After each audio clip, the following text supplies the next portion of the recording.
por todos lados. Sí, hay una situación que lo van a leer, les voy a indicar. Esto también, yo les voy a indicar. Siempre hay informaciones en los libros, pero nos tomamos de uno de ellos como para tomar de referencia, ¿verdad? Porque no vamos a estar leyendo todos los libros al mismo tiempo, ¿verdad? En algunos casos, yo les digo, bueno, lean si quieren del Robert y el Gerald, del Google, de Solomon, porque como que me da igual porque los conceptos son los... Pero en algunos casos les digo, sí, este libro tiene que guiarse porque los conceptos en algunos casos tienen pequeñas diferencias. No quiere decir que el que optamos es el que sí o sí tiene la razón, pero generalmente es el que está mejor o enfocó de una manera mejor, entonces se opta por uno, ¿verdad?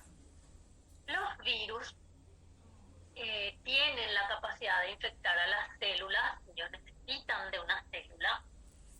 Puede ser una célula eucariota o puede ser una célula procariota, eso no hay problema, pero ellos necesitan del ribosoma de las células, porque necesitan expresar su material genético, ellos necesitan que dentro de las células se generen los virus.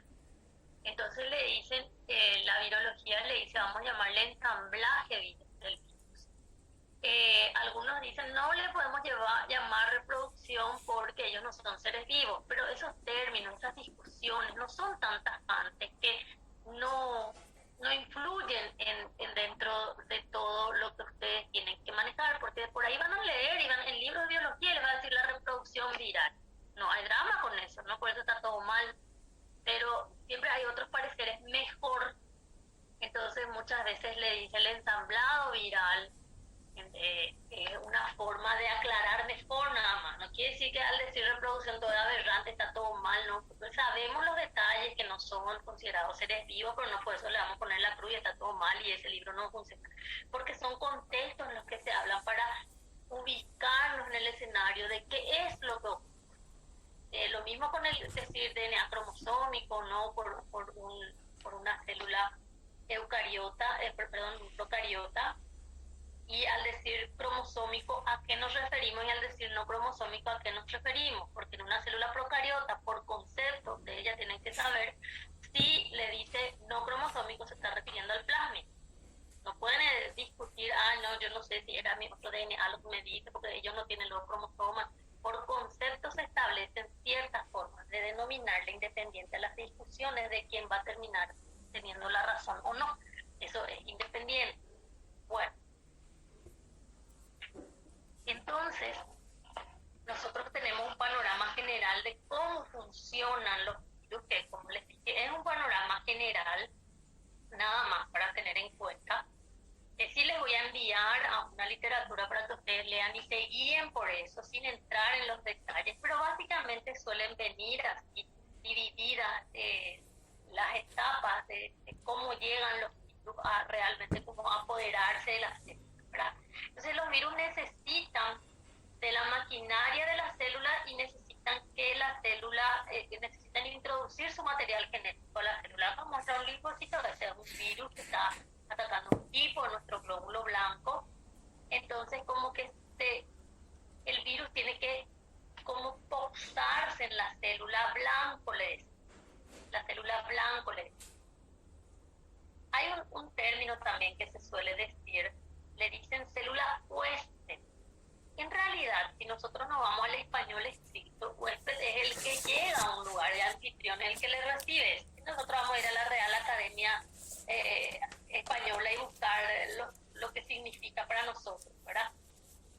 Realmente para nosotros sería una célula hospedera o no se le sería del anfitrión, pero la biología no usa ese término. Le dicen célula blanco y le suele llamar también célula huésped, porque en el contexto del trabajo de las traducciones también de los libros, muchas veces no se llega al término exacto lo que para nosotros significa en español. Entonces muchas veces tenemos esa situación, ¿verdad? Entonces si ustedes encuentran, por ejemplo, en el libro de Solomon, que es un libro de biología general, y le dice la célula hospedera, genial. La célula blanco es lo mismo. Si le dice por ahí la célula huésped, no, pero quiere decir, a veces por eso piensan los alumnos que el virus lo que les recibe a la célula. No, eso no cambió. La célula es el que le recibe al virus, el virus es el que tiene que integrarse a la célula. Pero el concepto con el que se llevó a cabo, se tradujo, se implementó y se mantuvo por años, se usa como modismo, ¿verdad? Entonces, mejor llamarle célula blanco, ¿verdad? O célula pedera, pero cuando encuentran el otro término que también aparece todavía por errores de años de traducción, de imprenta, lo que sea, pero no quiere decir que le sacaron del todo, que significa la misma cosa para nosotros. Entonces, los virus tienen que introducir su material genético en esas células. Y ese material genético del virus muchas veces va y se inserta en el material genético de la célula que le recibe, la célula blanco, y entonces la célula sigue trabajando para sí misma y para el virus, porque tiene su propio material genético, o sea, su propia información, y aparte tiene el del virus, todo. Pero en otros casos, el virus como que tiene que destruir el material genético de la célula y apoderarse del resto de la célula, ¿verdad? Entonces, esas situaciones se dividen en formas en que trabajan los virus, en la forma en que establece su infección vírica, así le decimos. Pero muchas veces vienen conceptos básicos de qué es lo que se tiene que hacer. Entonces, en este caso muestra la situación que les dije, que se inserta en la célula que le recibe, que en este caso es una eucariota. Este mismo ejemplo ustedes pueden llevar a un procariota, pero no le van a poner el núcleo de la célula que le recibe, le van a poner el DNA circular, que es lo que puede tener también en el libro. Entonces, generalmente se dividen en etapas. Estas son etapas como didácticas, como para que nosotros podamos ubicarnos nomás. Entonces es como que le dice acoplamiento y fusión con la membrana de la célula que va a infectar. Entonces el virus tiene que tener cierta forma de insertarse a la célula, y muchas veces eso se habla de unas compatibilidades de proteínas que están entre esas partes, la membrana de la célula y la envoltura del virus, porque el virus puede llegar a tener una parte que parece lipídica, pero no es una membrana plasmática. Por eso no podemos decir la membrana plasmática del virus, la envoltura nuclear. Entonces ellos tienen que ser como compatibles. Por eso que hay cierta selección por ahí se empezó a descubrir que los virus como que tienen cierta preferencia, porque las células a las cuales se dirigen tienen la capacidad de recibirle, porque a lo mejor este virus que trae del VIH, de deficiencia humana, no va a poder infectar a una neurona, porque la neurona no tiene las proteínas que ella necesita como para posarse ahí e insertar su material genético. Entonces como que tienen esa selectividad. Y después hay casos que hay virus que no le importa, y bueno, no es nada, no son nada delicados, cualquier célula le deja y punto, ¿verdad? Pero están así divididos, pues, para procariotas, para eucariotas, dentro de eucariotas, para quiénes, si es vegetal, si es animal, dentro del animal, si es como nosotros, para qué células, de qué órganos. Por eso ustedes escuchan mucho ahora de los virus respiratorios, por ejemplo. Entonces, se dividen. Es una infinidad, un capítulo inmenso, ¿verdad? Un área inmensa, no es un capítulo nomás. Por eso que no necesitamos decir, tenemos que conocer todo, les voy a ir indicando. Entonces, en este caso les dice acá que hay una transcripción inversa. ¿Por qué? Porque este virus es un virus RNA, y los virus RNA tienen que, como existe un dogma central en la biología molecular, que es la de que el flujo de información tiene que ir desde el DNA, mirándole al ser vivo, ¿verdad? Nosotros nos miramos al ser vivo, desde el DNA. Por eso el dogma central de la biología molecular no depende de cómo se le mire, porque depende solo mirándole al ser vivo, del DNA, que es su material genético, porque ahí no cabe la menor duda, es el DNA, y se pasa a RNA y de ahí a proteínas para expresarlo. Entonces, ese es el dogma central de la biología molecular en cuanto a la información de la biología molecular, cómo fluye la información de dónde está, que es el DNA, para expresarse en proteínas. Entonces, ¿qué pasa con los virus?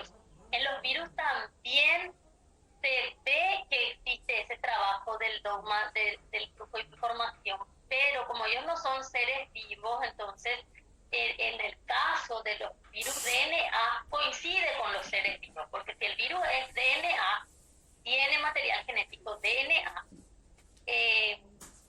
entonces ahí va a ser lo mismo que hacemos nosotros en el flujo de su información de DNA, RNA, a proteínas. No se olviden, uno de los mensajes que leí me preguntaba otra vez sobre el DNA y el RNA. Los virus, como nosotros, van a tener DNA y RNA. Imagínense, tienen DNA y RNA, pero no se metan en su cabeza que es material genético. Así nomás piensen, tienen DNA y RNA. ¿Qué función cumple? Sí puede el DNA ser su material genético o puede ser el RNA su material genético. Si su material genético es el DNA, el RNA no es su material genético. Por eso es O. Si el RNA es su material genético, el DNA no es su material genético. Pero al ser su material genético no le excluye al otro de estar presente. La función que cumple nomás va a ser diferente. Por ejemplo, el virus DNA, su material genético es DNA, y en parte del trabajo y compañía que realiza para expresar y después se van a ensamblar, tiene RNA. Eso quiere decir, no quiere decir que su material genético es RNA, cambio, no, es parte del flujo del trabajo de información. Y nosotros los seres vivos tenemos RNA y DNA también, pero nuestro material genético es DNA, nuestro material genético no es RNA. Existen nuestras células, pero no es el material genético. Tiene otras funciones. Entonces, en este caso, como es un virus RNA, él hace un proceso inverso a lo normal del flujo de información que se dan los seres vivos y que coinciden con los virus DNA. Coinciden nomás ellos con nosotros, ¿verdad? Los virus DNA. Entonces, los virus RNA, que si se dice así DNA y RNA, es porque se está refiriendo al material genético. Entonces, estos hacen un proceso inverso. De DNA tenemos que pasar a RNA. Eso es lo normal para el flujo de información de los seres vivos. ¿Qué coinciden los virus DNA? Coinciden. Los virus RNA van a ser al revés. De RNA, que es un material genético, pasan a DNA.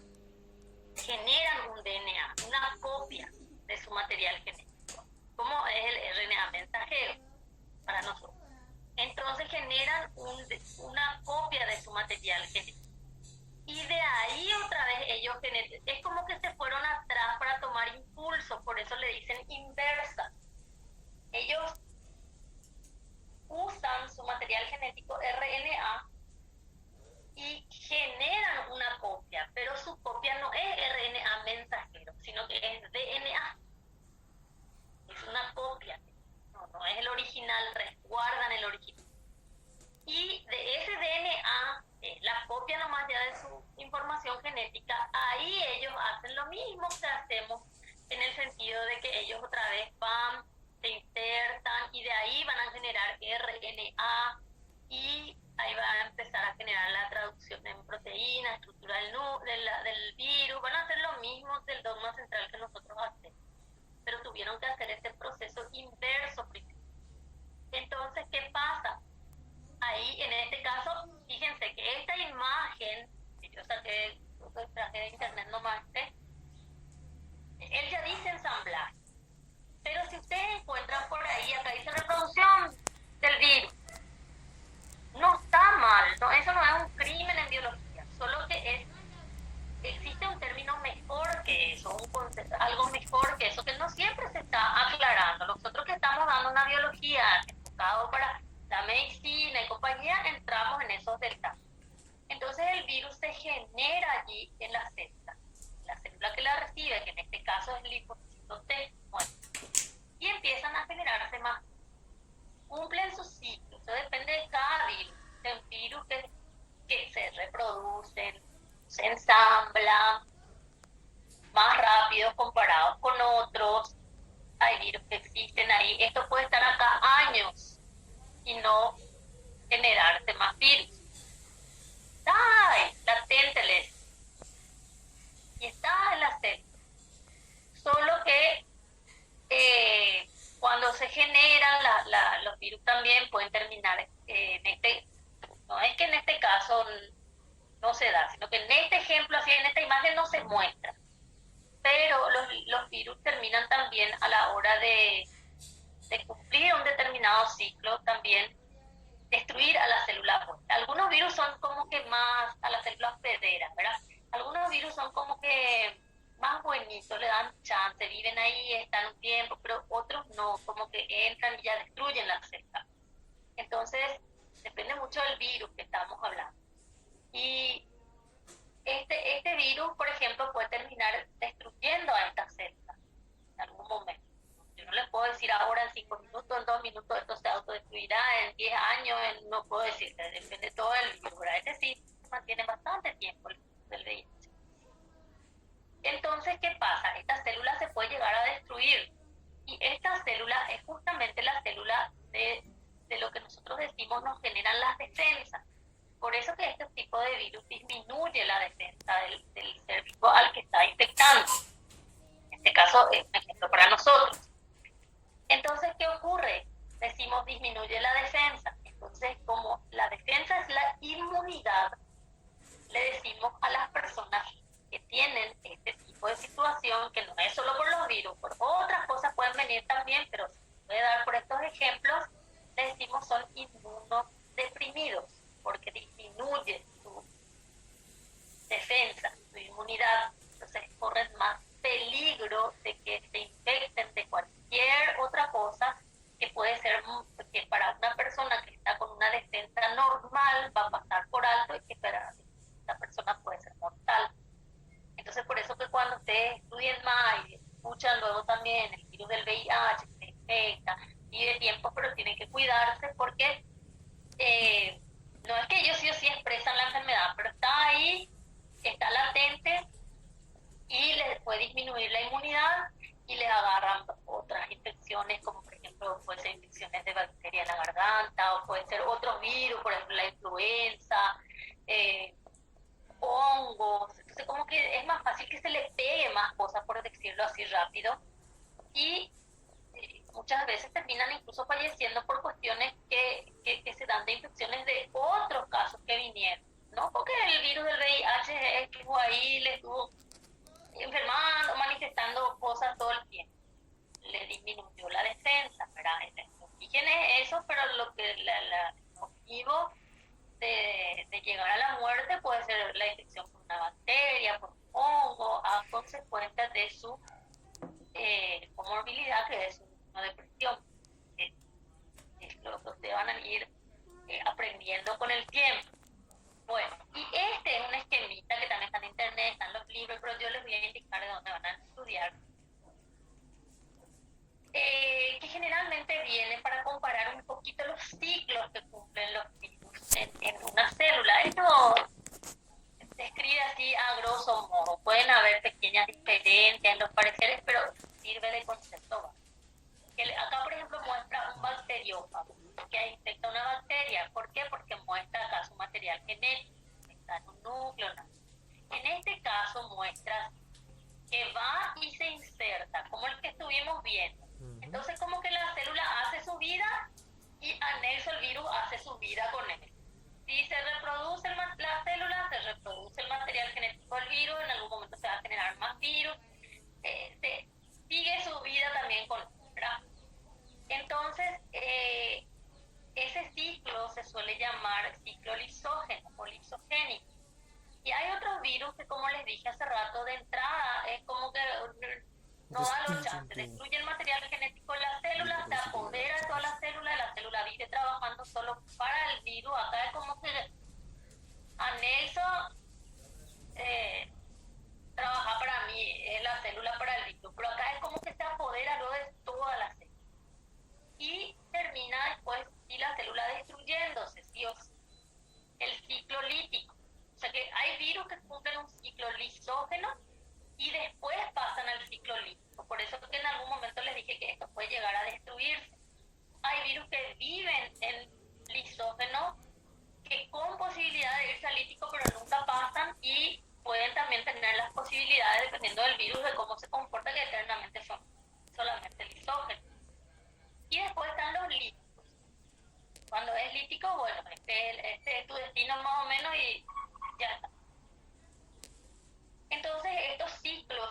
veces se describen cuando se empieza a estudiar de virus, ¿verdad? Entonces, lo que ustedes tienen que manejar el ciclo lisógeno, que implica el concepto, el material genético, el virus se inserta, la célula hospedera, en el ciclo lítico el material genético ya destruye luego el material genético del virus a la célula. Son los conceptos así de diferenciación y también tenemos semejanzas que hacemos que la célula trabaje para el virus. No necesitamos ser expertos en virología ni entrar a estudiar todos los detalles para tener los conceptos que necesitamos tener ahora, no entrar en detalles. Bueno, entonces tenemos estas cuestiones con el virus. Yo les voy a ir indicando en el Classroom cómo ustedes van a estudiar esta parte para poder aumentar. Cada uno es libre, en este no es que cada uno es libre de estudiar de donde quiera. Yo les voy a orientar, pero cada uno es libre de consultar también lo que quiera. Yo no les puedo prohibir que ustedes lean más, ¿verdad? Lo que no quiero es que lean más, después se les arme la sopa y ustedes digan, no, pero yo leí tal parte, pero nosotros tenemos que evaluar sobre la base de un libro base, porque si no cada uno va a venir con su parecer y biología no es una ciencia exacta. Entonces, hay una orientación. Ahora cuando les digo, lo lean de donde quieran, como quieran, cuando quieran, es porque yo no le voy a dar los piola para preguntar, me da lo mismo de dónde leen, o le voy a preguntar así, general, básico, que el tipo le va a decir, lo marcame, así la respuesta, no va a ser lo mayor inconveniente, se da lo mismo de dónde estoy. Pero en otros casos sí les digo, bueno, guíense por porque pueden encontrar pareceres y a la hora de evaluar no vamos a poder ponernos de acuerdo. Ese es el libro básico. Bueno, esto es con respecto, entonces, a lo que nosotros podemos avanzar en relación a la parte de empezar nuestra cátedra, de empezar lo que es la parte de conocer más células, generalidades de los seres vivos. Guille le mandó decir que el teléfono en la facultad no está funcionando. Hace rato ya me escribió bien, pero no le estoy haciendo caso, no sé si ya funciona ahora. Pero me dijo que les avise que no está funcionando. Les digo, para mí que me dijo que el WhatsApp no es la línea baja. Usted por el celular del CPI, así me dijo. Estamos sin celular. Bueno, y ¿qué más? Bueno, entonces esto es con respecto a la generalidad. Voy a pasar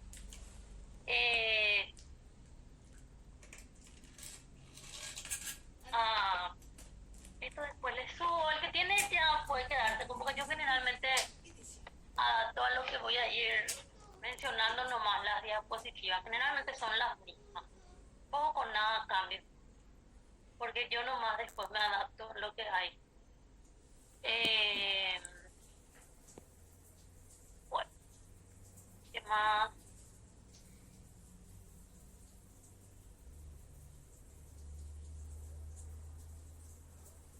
Sí, Dulce. Dulce, sí, Dulce. Así mismo suele venir con los mesosomas también.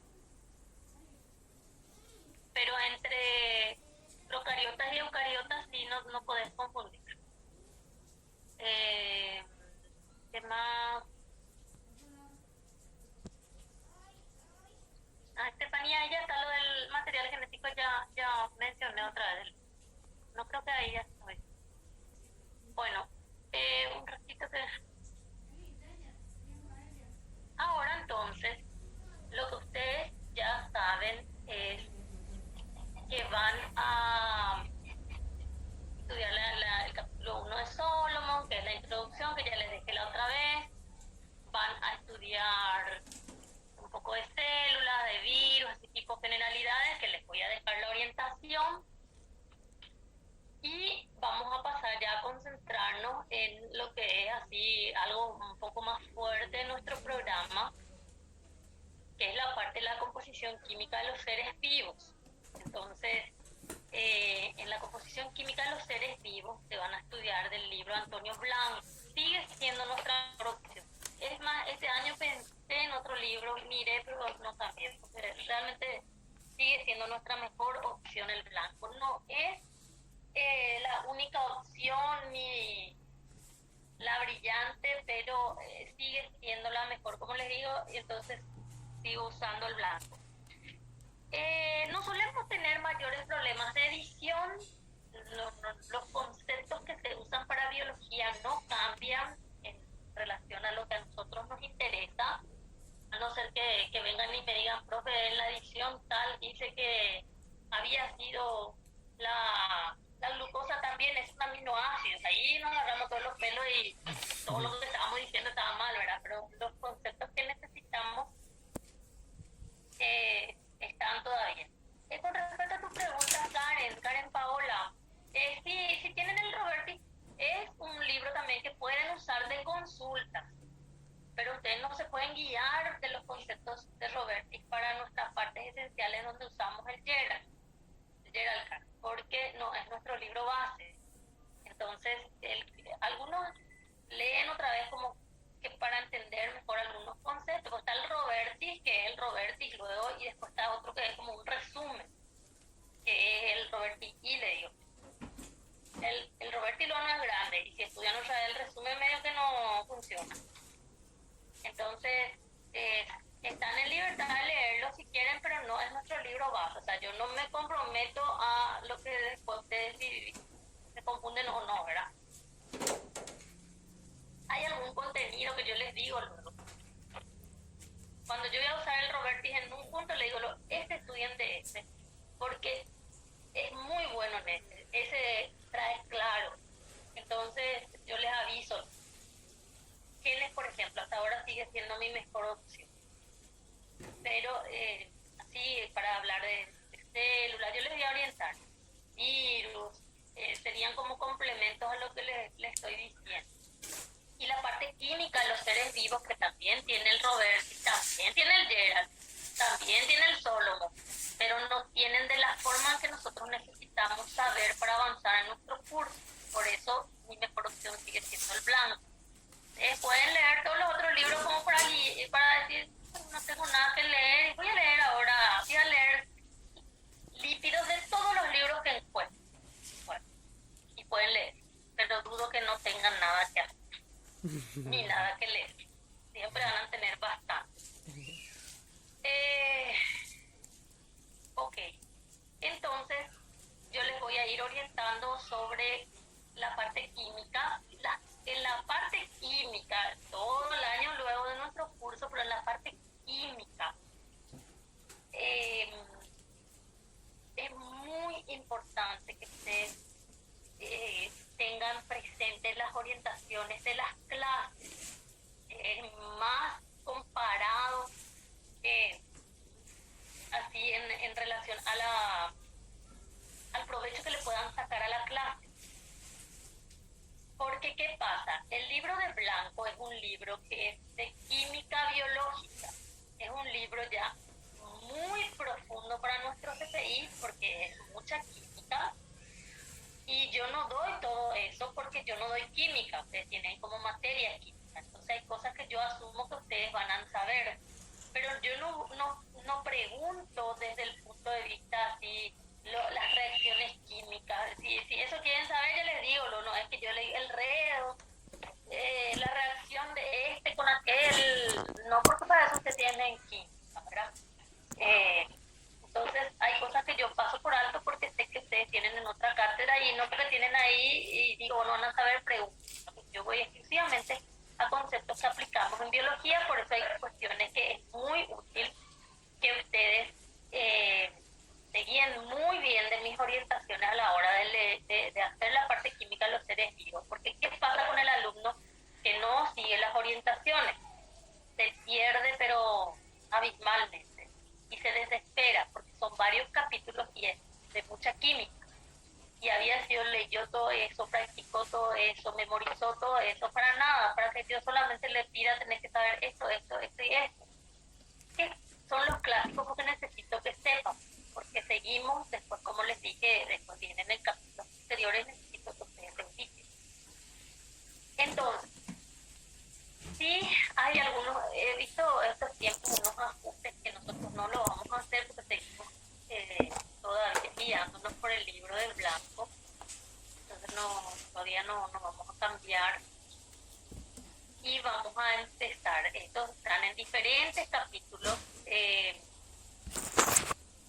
Los otros libros de la que son de biología misma traen todos los mismos capítulos, pero hay lagunas en relación a lo que nosotros necesitamos entender qué pasa, porque yo suelo optar en darles del blanco, porque por ejemplo, si ustedes van al Gerald, el Gerald sí les trae la composición química de los seres, pero el Gerald ya asume que ustedes van a saber muchas cosas, porque el Gerald es un libro que se dirige a estudiantes de secundaria de otro lugar, tienen otra preparación. Y nosotros no tenemos esa preparación, hay cosas que ustedes no van a entender todavía, hay cosas que sí se van a ubicar bien, y otras cosas que yo asumo que les tenemos que explicar de cero. Entonces, por eso necesitamos salirnos de eso, explicar las bases de otro libro y después meternos al libro.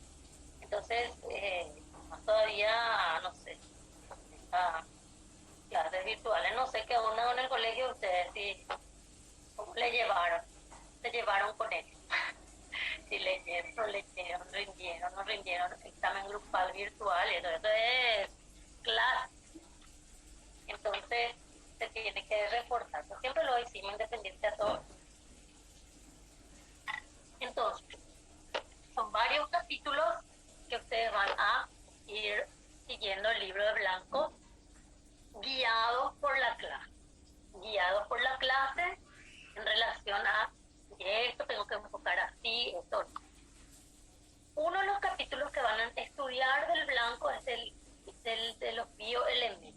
Bueno, cuando nosotros hablamos de la química misma, ustedes hablan de la teoría atómica, de cómo es un átomo.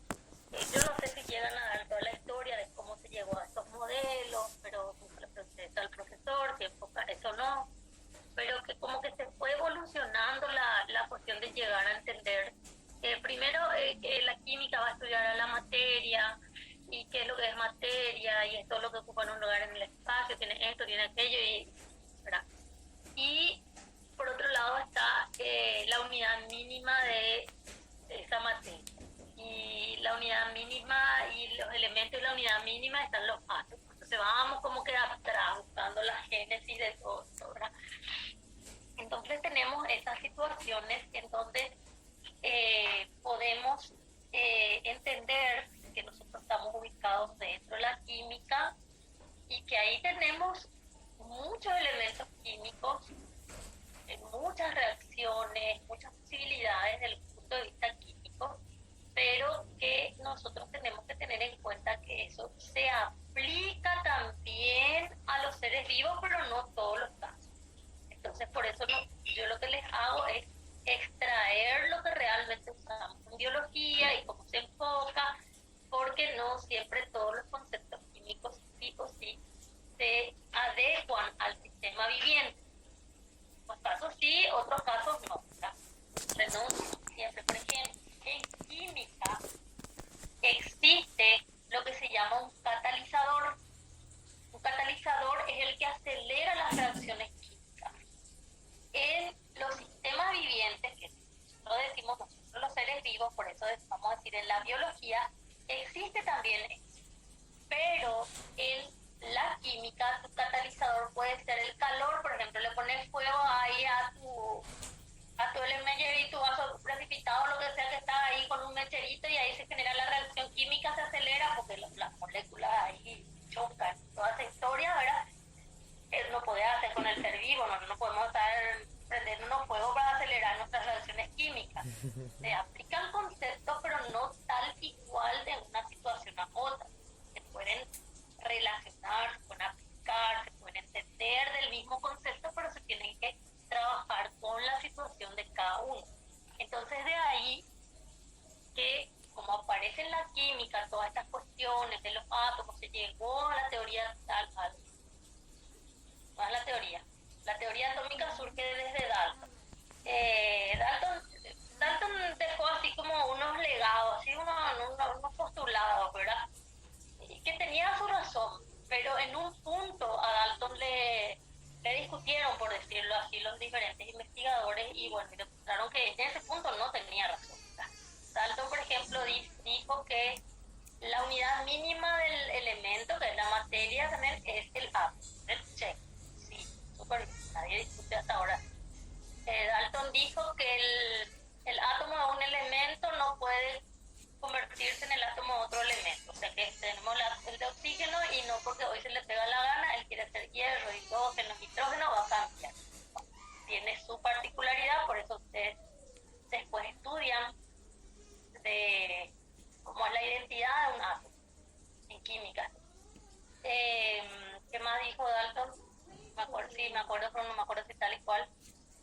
Dalton dijo que los átomos pueden combinarse unos con otros, de ahí vienen las moléculas, por ejemplo, y viene toda la historia.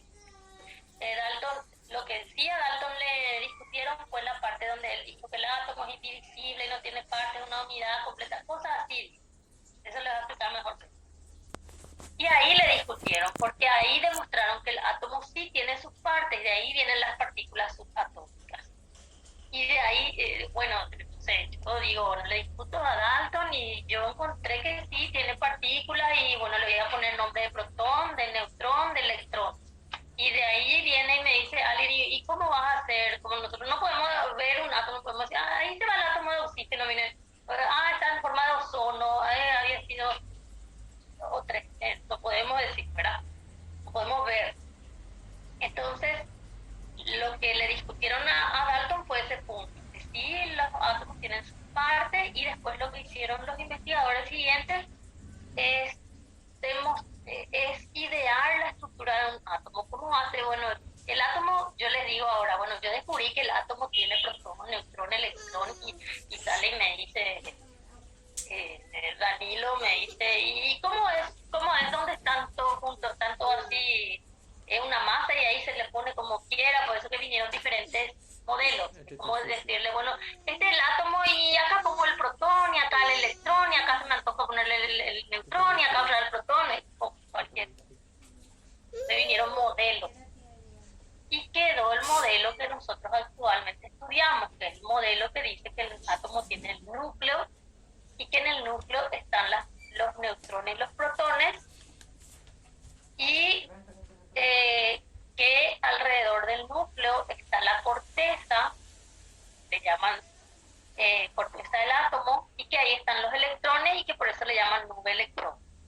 Y después ya vinieron Pablo y compañía y nos dijeron, esto se divide en capas, y está L, N, y ahí entra tantos electrones, y todo eso es química, eso no es conmigo. Pero entiendan que tenemos esa base química que se les va a explicar sí o sí. Entonces, toda esa base química de llegar, que el átomo llegó a este punto, se le llama así, tiene estas características, y después el átomo cuando, fíjense que tiene les doy un panorama porque a veces se hablan estos términos en biología, pero no es que sí o sí todo, que nosotros trabajamos en esto en biología. Bueno, este es el núcleo de mi átomo.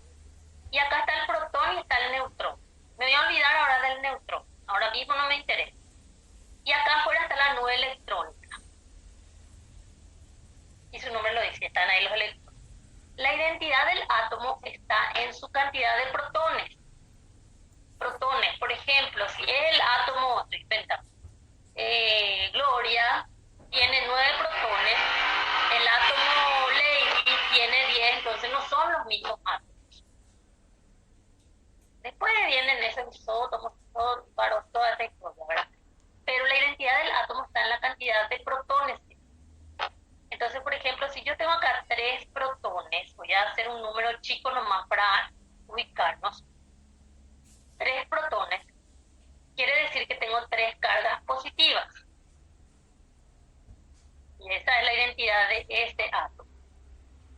3. Estoy diciendo cualquier número para ubicarnos nomás en el tema.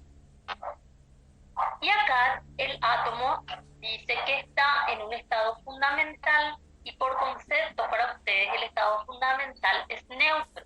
Quiere decir que el átomo no tiene carga. No se queda con una carga, no sé si siempre se le dice absoluta o no en química, pero no se queda con una carga. Entonces quiere decir que se neutraliza y acá hay 3 electrones. Entonces, este átomo no tiene carga porque se neutralizaron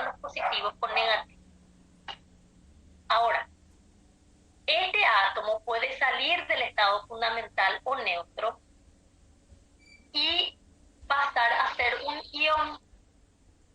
¿Y en qué? ¿Cómo es un ion? Un ion ya es un átomo que tiene carga. Porque así este es un átomo fulanito de tal y no tiene carga. Este átomo fulanito de tal puede pasar a tener carga y se llama ion. Y para cada átomo, para cada elemento químico, está el comportamiento. Si va a ser ion, al tener carga, puede tener carga positiva o carga negativa. Entonces de ahí viene que si tienen carga positiva son cationes y si tienen carga negativa son aniones. Eso está establecido para cada uno que ustedes van a ver en la química. Yo no soy quien les voy a enseñar eso, pero se aplican esos conceptos muchas veces en las introducciones de la química de los seres vivos y hay que ubicarse. Entonces, ¿qué pasa? Por eso dice, el potasio es un catión, el cloruro es un anión. Yo generalmente no me estreso mucho por eso porque suelen venir con buena base química, se acompaña bien y vienen del colegio también así con esa base. Pero en muchos casos tengo que aclarar otra vez solo por si acaso, ¿verdad? Pero no suelo tener mayores problemas, ¿verdad? Entonces, este átomo que está aquí puede ser un ion, va a pasar a tener carga. Entonces, ¿qué pasa cuando él sale de su estado fundamental o neutro? Él pasa a tener carga. Voy a usar el mismo átomo para hacer los dos ejemplos. En la química no es que sí o sí se va a aplicar así. Ustedes pueden tener un hipotético caso de este. Este átomo tiene que seguir siendo este átomo, no tiene que cambiar. Entonces él va a tener 3 cargas positivas todavía en su interior. Entonces si yo le pongo 2 nomás o le pongo 1 nomás, ya dejó de ser este átomo que yo quiero estudiar. Y le puedo dejar 2 cargas positivas, negativas en la corteza, 2 electrones. Entonces, este átomo pasa a tener carga positiva porque lo que está en el núcleo le supera al que está en la corteza. Hay uno de más, por eso viene el más 1 o el más 2. Entonces, este se convirtió en un catión. Puedo tener este caso, voy a usar el mismo átomo. El mismo, bueno, cambio yo esto. Por eso sigue teniendo 3 protones. Y puede tener más electrones. 4. Entonces este se convirtió en un anión, tiene carga negativa, 1 más. 1 más negativo, no es uno más del signo, 1 menos, es menos 1 en química. Entonces, ¿qué pasa? Fíjense que este átomo está en un estado fundamental o neutro, no tiene carga, pero él puede pasar a ser un catión o puede pasar a ser un anión, depende del átomo. Depende del átomo. Yo uso el mismo ejemplo nomás para ubicarnos en el contexto de lo que significa para nosotros. Lo que significa, ¿verdad? Entonces, ¿qué pasa? Al decir que él tiene carga positiva, yo lo que me fijo es cómo llegó a tener esa carga positiva, porque perdió sus electrones. Y digo tiene carga negativa porque ganó sus electrones. Fíjense que el núcleo no toco. El núcleo sagrado, le decía yo a unos alumnos que le enseñaba química hace mucho. El núcleo sagrado, no le toquen. Si quieren hacer anión o catión, como dicen los brasileños, pueden mechar ahí en su corteza. Pónganle más electrones, sáquenle, pero ahí van a tener su explicación. Entonces, por ganancia o pérdida de electrones, él sale de su estado fundamental. Y después ya viene toda la historia, que si el enlace, cómo se va compartiendo, ya no me... Todo esto que es de concepto así, digamos, de básico, se aplica a la biología y vienen las explicaciones de algunas situaciones. Entonces tenemos que saber así como una base, por qué un átomo es de estado fundamental neutro, por qué tenemos que saber qué es catión, por qué es anión, pero nosotros no nos metemos ahí en el valor de A, en el valor de Z, en el valor de AC3, para eso está aquí. Entender el concepto de cómo lo vamos a aplicar. Ahora, sí tenemos que tener en cuenta que como existen varios elementos químicos, la naturaleza y también los sintéticos, nosotros no podemos aplicar todos esos elementos químicos a los seres vivos. Que existen nomás elementos químicos que son de los seres vivos. Y a esos elementos químicos se le llaman bioelementos o elementos biógenos. Entonces está establecido cuáles van a ser los elementos químicos de los seres vivos por la presencia que tiene en los diferentes seres vivos. Generalmente vienen así algunas tablas para explicar. Eso no es para que ustedes se memoricen los números, porcentajes, eso, sino que para que se entienda que si yo comparo una bacteria con un árbol, o conmigo, o con un elefante, con una ballena, con una hormiga, con lo que quiera, yo voy a encontrar X porcentaje de carbono, X porcentaje de oxígeno, se va a comportar de la misma manera. A lo mejor, voy a inventar, voy a encontrar que el oxígeno está en un 92% en la bacteria, estoy inventándolo. Y en el árbol es 96%. Pero fíjense que ahí hay diferencia de números, pero el comprender que es uno de los mayoritarios se comporta el concepto de la misma manera. Eso es lo que entendemos en llamarle de cómo están, no es memorizarse el numerito, sino entender cómo se comporta y qué significa ese numerito para mí. Entonces están los elementos químicos que son propios de los seres vivos, están establecidos. Eso no quiere decir de que por A o B motivo algún otro elemento químico esté en el ser vivo, no quiere decir que por eso va a ser un bioelemento, porque ese normalmente no se encuentra. Entonces generalmente yo les doy estos ejemplos. Antes la gente se ponía diente de oro, ponía como parte de su diente, ¿verdad? Pero no, el diente solo no genera eso. Y ustedes mismos los médicos van a escuchar que fractura necesita platino. Y eso no es un elemento, no es algo que está ahí, o de repente ocurren ciertas situaciones, ciertas catástrofes naturales, y se insertan, entonces se adquieren, pero son nada más fortuitos, están ahí por una cuestión fortuita, no es propia del ser. Entonces de ahí está establecido que los elementos químicos que forman parte de los seres vivos se llaman bioelementos o elementos biológicos. Generalmente se dividen de esta manera, les digo generalmente porque miramos los libros así más de referencia, algunos tienen otra forma de dividirlos, pero como nosotros usamos el libro de blanco, él mira de esta manera y muchos coinciden también con esto, de esta forma de organizar. Entonces están los elementos biógenos primarios, son aquellos que se encuentran en mayor cantidad en los seres. Le va a decir el libro, seguramente están en 90% más o 95% más, pero siempre, no importa el numerito, a veces la adición cambia un poquito de 95 a 96. Eso no hace la diferencia en comprender a la hora de estudiar los otros, porque los secundarios son los que se encuentran en menor cantidad que estos. Y los oligoelementos son otra vez los que se encuentran en menor cantidad comparado con esto, comparado uno con otro. No se compara la importancia, se compara, desde el momento que está es importante, pero se compara la cantidad. Entonces, por eso que los bioelementos o elementos biógenos se clasifican de esta manera, que esta es una clasificación cuantitativa de la cantidad. Pero al decir de la cantidad, para nosotros no nos vamos a memorizar números, sino que vamos a memorizarnos cómo se comportan uno con respecto al otro. Primarios son los mayoritarios, no importa qué ser vivo estoy hablando, son los mayoritarios. Los secundarios son los que se encuentran también en una muy buena cantidad, pero no superan a los primarios. Está por debajo de ellos, y los oligoelementos que se llaman también trazas, que están ahí como que terceros en la lista, ¿verdad?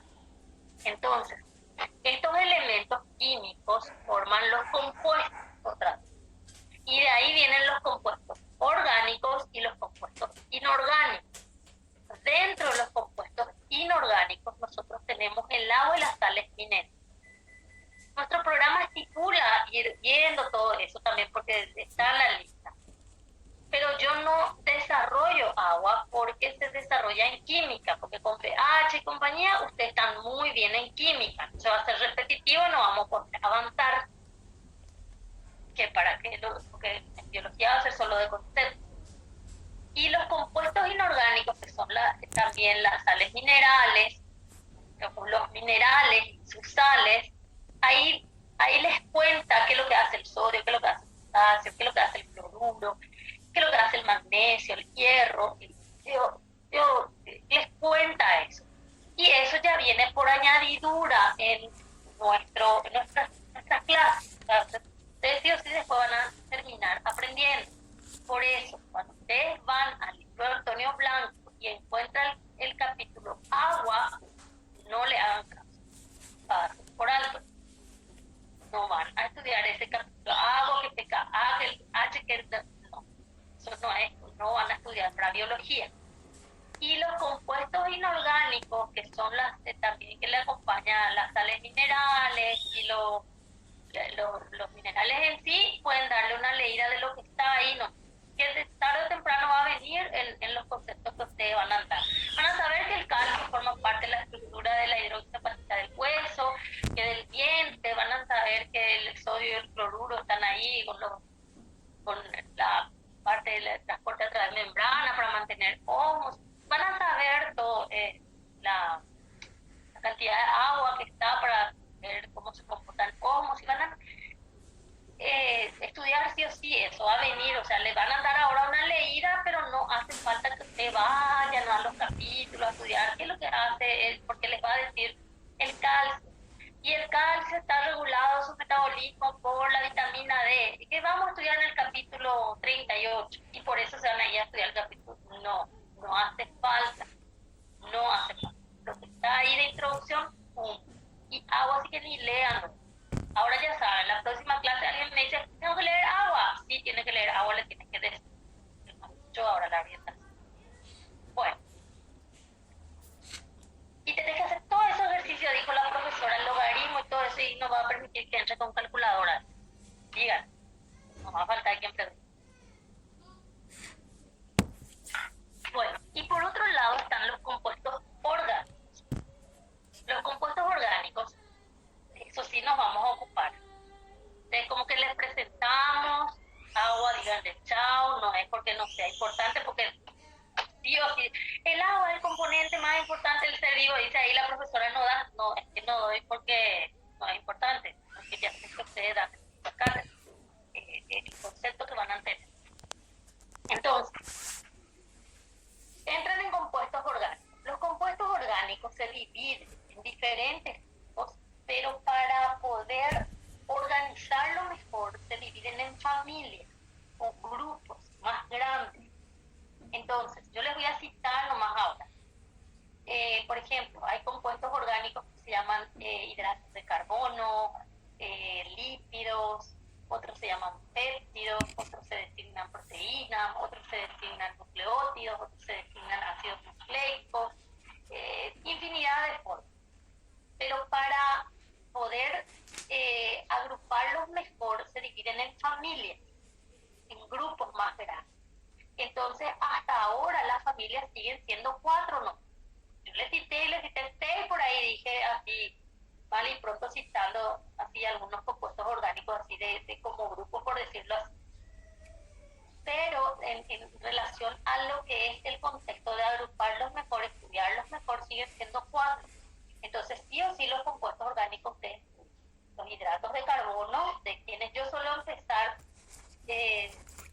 porque es más fácil después seguir a los otros cuando le conocemos a los hidratos de carbono. El libro no empieza de hidratos de carbono porque enfoca desde otro, porque ese es un libro que se usa también en bioquímica. O sea, es un libro enfocado también a otros. En realidad no es para un curso básico como el nuestro básico, por decirlo así, ¿verdad? No es tan básico. Es para otros enfoques. Entonces ellos empiezan de otros contextos. Entonces, yo empiezo de hidratos de carbono por la naturaleza de nuestro curso, de cómo nosotros nos organizamos en el CPI, de cómo fue dándose algunas situaciones, porque llegué a empezar de otro y se me perdieron. Entonces, como que los alumnos siguen más la decisión que tome, empezar de hidratos de carbono. Los hidratos de carbono siguen constituyendo una familia, un grupo, una familia. Las proteínas son otras. Entonces, ahí se incluyen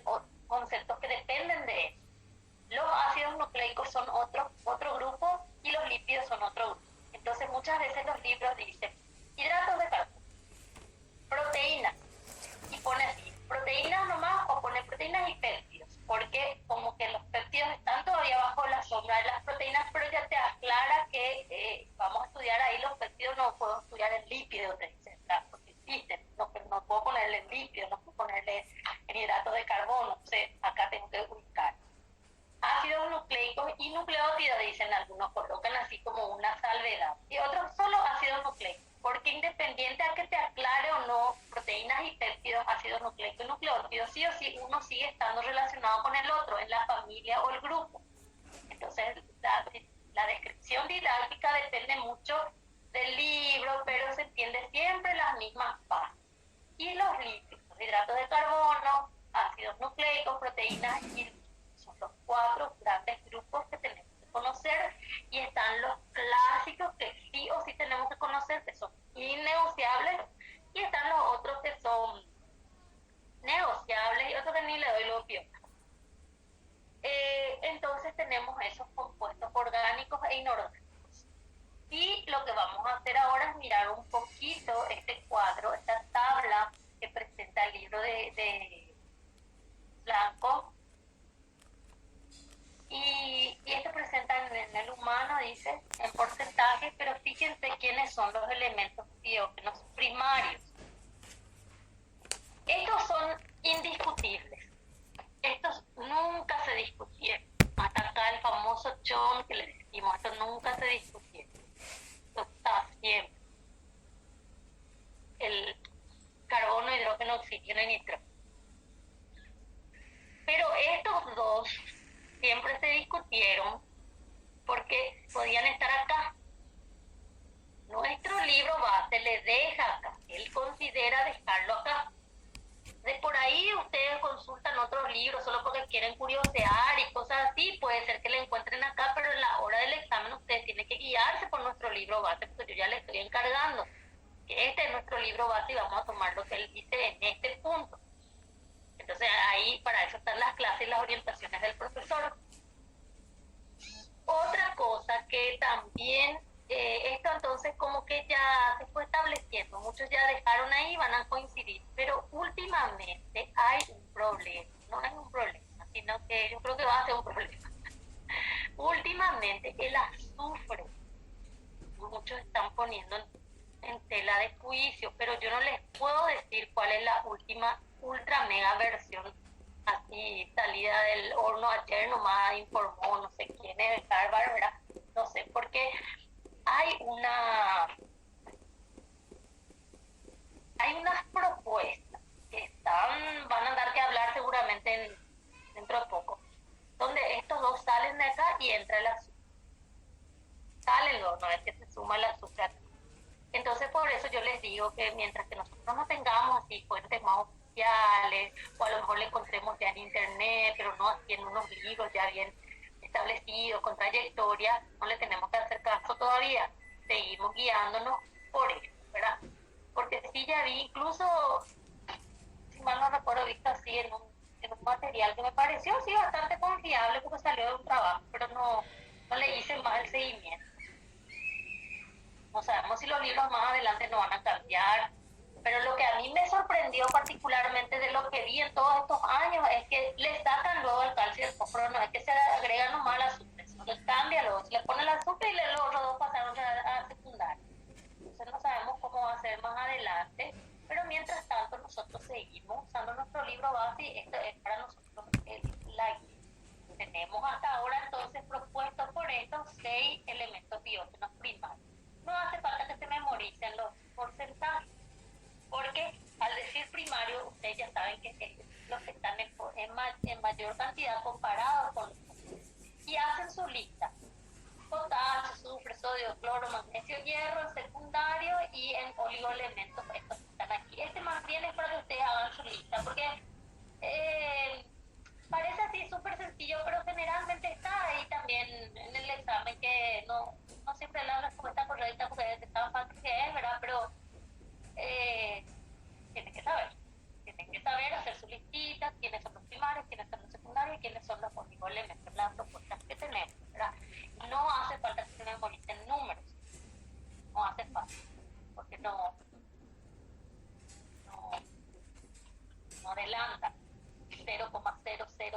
0,03 de manganeso. Ahora, si alguien pregunta la semana que viene, ya saben que le van a decir, tiene que tener 5,0 adelante, dijo la profe, y si no, no. Entonces, Ay, me gusta la figura, hombre. este sí se estudia. No es que les digo que sí o sí tema de examen, pero no es para subestimar. A veces está ahí, se confunden y este pudo haber hecho la diferencia. Este nada más es para mirar los compuestos, cómo están los orgánicos y está el agua también ahí y las sustancias inorgánicas, cómo están conformadas en el músculo, hueso, cerebro, hígado, pero no es para memorizarse el número. Acá simplemente es para decir lo que ya les dije acá, que ustedes van a tener todos estos bioelementos que están acá, que si cuentan acá, no llegan ni a 20, o llegan un poquito, no me acuerdo, los números no son conmigo.